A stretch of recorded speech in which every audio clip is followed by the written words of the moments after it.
بسم اللہ الرحمن الرحیم۔ چینل میں آنے والے سب ناظرین کو خوش آمدید۔ سب ناظرین سے درخواست ہے آپ ہمارے چینل کو سبسکرائب لازمی کر دیں۔ پرانے وقتوں کی بات ہے، کسی ملک پر ایک نیک بادشاہ حکومت کرتا تھا۔ وہ اپنی رعایا کے ساتھ بہت نیک سلوک کرتا تھا۔ اس کی 4 بیٹیاں تھیں، جن میں ایک شہزادی بہت حسین تھی، جس کی خوبصورتی پر باقی شہزادیاں نفرت کرتی تھیں۔ اس شہزادی کا نام شہزادی سوہانہ تھا۔ ایک دفعہ ان کا باپ کسی کام کی غرض سے بیرون ملک گیا۔ اس نے اپنی ساری بیٹیوں سے ان کی خواہشات پوچھیں۔ ان 3 بہنوں نے قیمتی زیورات لانے کو کہا۔ جب بادشاہ نے چوتھی بیٹی سے پوچھا کہ اگر تمہیں کسی چیز کی ضرورت ہو تو مجھے بتا دو، شہزادی سوہانہ نے کہا مجھے گلاب کا پھول چاہیے۔ ان کا باپ کوئی نہ کوئی بات بھول جاتا تھا، اس لیے صرف شہزادی سوہانہ کے لیے پھول لے آیا، باقی چیزیں وہ بھول چکا تھا۔ جب وہ گھر آیا تو شہزادیاں دروازے پر کھڑی اپنے باپ کا انتظار کر رہی تھیں۔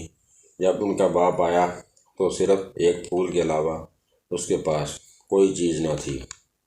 شہزادیوں نے اپنے باپ کو برا بھلا کہہ کر باپ کی نافرمانی کی۔ شہزادی سوہانہ کمرے میں جا کر رونے لگی۔ اس کا باپ کمرے میں آیا، اس کا پھول اسے دے دیا۔ بادشاہ نے کہا دنیا میں سب سے زیادہ قیمتی چیز والدین کی خدمت ہے۔ چنانچہ جب بادشاہ دوسری مرتبہ بیرون ملک گیا، سب نے اپنی اپنی چیزیں لانے کے لیے کہا، مگر شہزادی سوہانہ اس پر خاموش رہی۔ اس نے سوچا اس بار کوئی ایسی بات نہ ہو کہ جس سے میرے باپ کا دل دکھے، تو بادشاہ نے اپنی بیٹیوں کے لیے زیورات لیے۔ راستے میں ایک جنگل تھا۔ بادشاہ اس جنگل میں سے گزر رہا تھا تو اس نے درخت پر بیٹھے ایک چمگادڑ کو دیکھا۔ وہ چمگادڑ دراصل ایک خوفناک جن تھا۔ اس نے بادشاہ کو قید کر لیا۔ ایک شہزادہ جو سارا منظر دیکھ رہا تھا، اس نے اپنی تیز دھار تلوار نکالی اور چمگادڑ کی گردن پر دے ماری۔ چمگادڑ اسی وقت مر گیا۔ شہزادہ اس کے بعد بادشاہ کو محل لے گیا اور اس کی بیٹیوں کو سارا ماجرا بتایا۔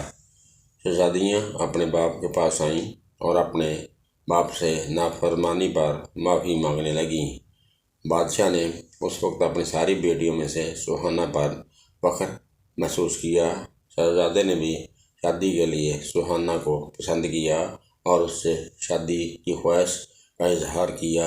بادشاہ نے شہزادے کی بات مان لی اور سوہانہ سے اس کی شادی کر دی، اور پھر اس کے بعد سب بیٹیوں کو اپنے گلے لگا لیا۔ سب ہنسی خوشی رہنے لگے۔